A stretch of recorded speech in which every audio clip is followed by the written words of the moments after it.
Winter storm warning in effect from 7 p.m. this evening to 10 a.m. Eastern Standard Time Saturday. Heavy snow expected. Total snow accumulations between 5 and 8 inches. Areas affected include in Connecticut, Hartford County.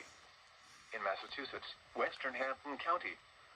When, from 7 p.m. this evening to 10 a.m. Eastern Standard Time Saturday. Impacts include travel could be very difficult. The hazardous conditions could impact the Friday evening commute.